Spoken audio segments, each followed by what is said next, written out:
Green Book depicts a historical moment in an era of inequality and bias, where a story of a friendship could have done so much more. Green Book places a working-class Italian-American, Tony Vallelonga, commonly known as Tony Lip, with an African-American classical pianist, Dr. Don Shirley, on a tour of venues as employer and employee. The lines blur as they spend more and more time with each other, opening up a fragile friendship that indulges the audience into a feel-good comedy/drama. What it doesn't do is get its facts straight. Within this episode, this analysis is more about revealing and exploring the history behind the Green Book and the characters involved, rather than analysis of the film on its own. And so we begin.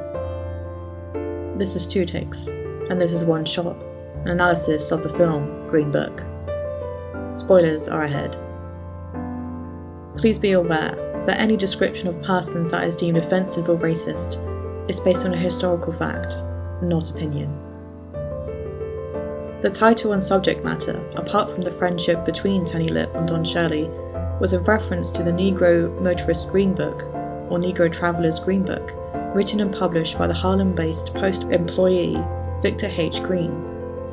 This was a handbook or guide that helped African American travellers find lodging, restaurants, and other businesses that would serve them whilst they drove on the roads of the US. Black families within this era had to plan their trips in a way white families did not. They had to plot a course in advance through friendly territory, packing extra food and gasoline in case they couldn't stop, understanding the importance of this guidebook and hoping for the best. Even things such as sundown towns, scattered and rarely marked, were towns that prohibited black people from driving on the roads at night in attempt to drive them away. This led to many being stopped and violently attacked or imprisoned. This was deemed as a law, and so, in towns that issued this was seen as nothing out of the ordinary.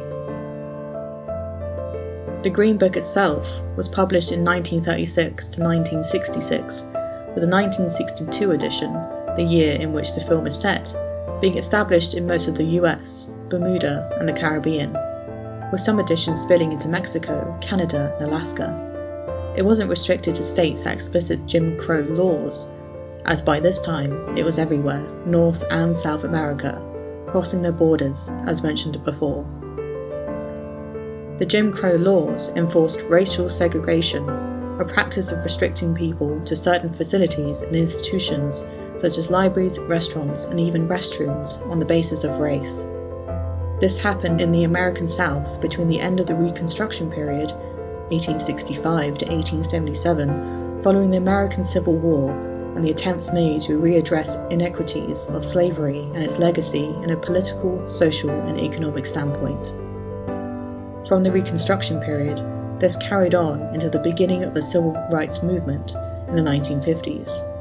In a lawsuit named Plessy v. Ferguson decision, 1896, the US Supreme Court ruled that separate but equal facilities for African Americans did not violate the 14th Amendment, whilst also ignoring evidence that the facilities of African Americans were extremely inferior when compared to whites-only facilities.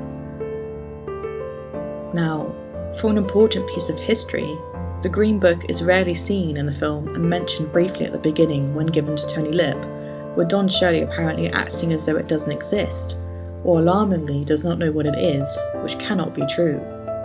This does not do its justice in exploring these important themes of inequality and race that subtly control the content behind the comedy slapstick friendship etched over the top.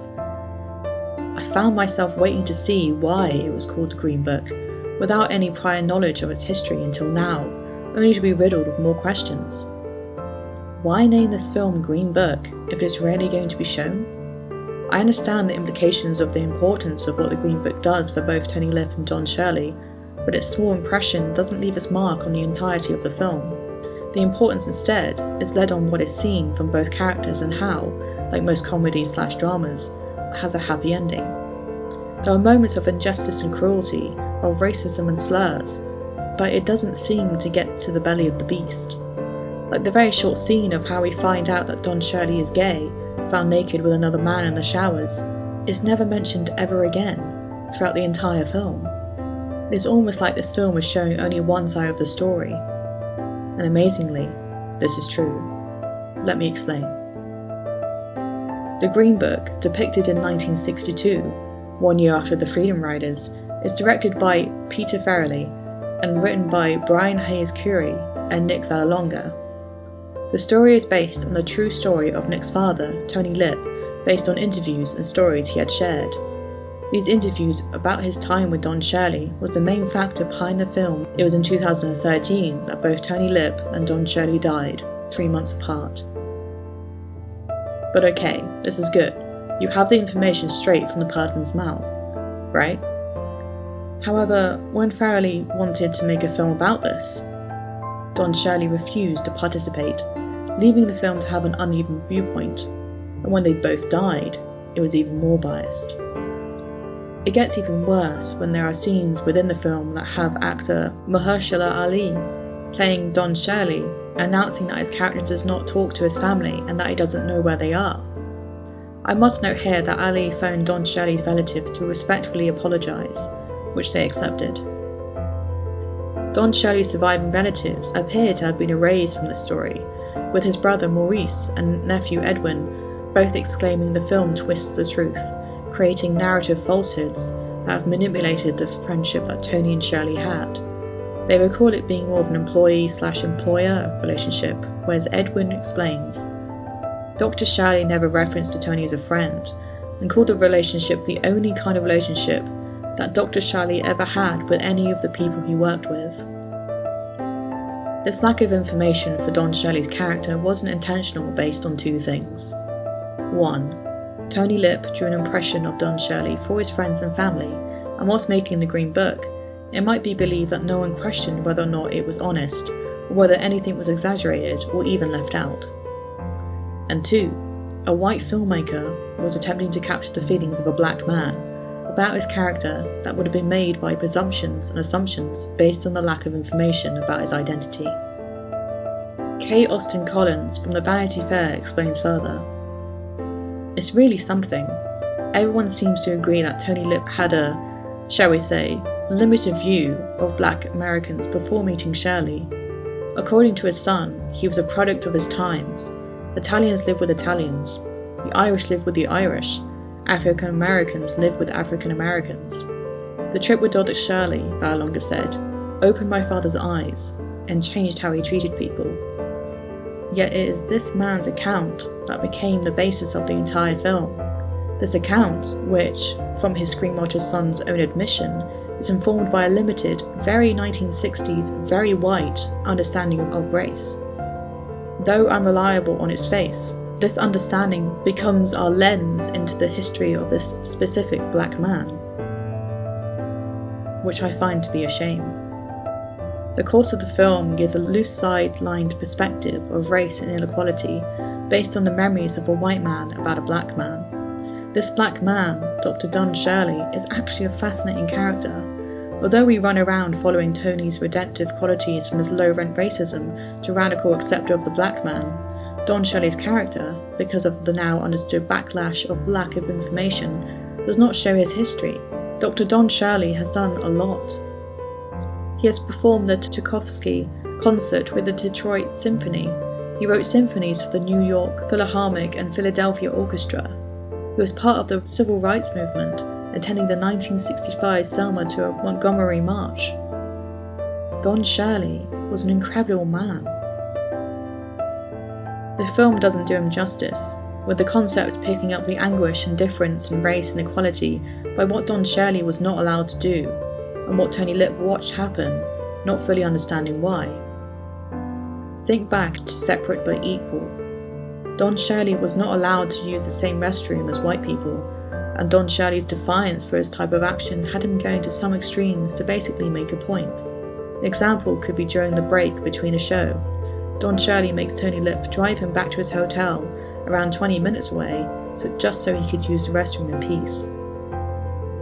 But he wasn't being annoying or inconvenient or using the race card. He was trying to prove a point. This is made even more prominent after Tony Lip realizes from Oleg's remark that Don Shirley chose to go to the Deep South to perform, even though it cost less money, with the belief that he could perhaps change some minds of the Southern folk to show his talent, and that the colour of his skin shouldn't matter. This was what should have been the main structure of the film. However, the lack of information, the biased stories, the friendship that might or might not have existed brings this film to be a confusing mix of misguided information. The guts of the film being sidelined for the feel-goodness of a friendship between black and white people, gliding over the real issues and ending it as a Christmas movie. The heart is in the right place, but the concept does not cut it. And so, the fatality lies in whether you, the audience, would have researched this backstory to find its heart in the first place. Hopefully, in some way, I have helped in this endeavour. If you enjoyed what was said, please follow me on Anchor, Spotify and other podcasting platforms for the latest episode, and be kept in the loop through my Instagram, at 2takes_podcast. If you want to help me in the making of each episode, there is a listener support platform that can benefit the levelling up of this podcast, as well as have you, the supporter, having access to extra content. Find this at anchor.fm/2takespodcast/support. And as always, thanks for listening.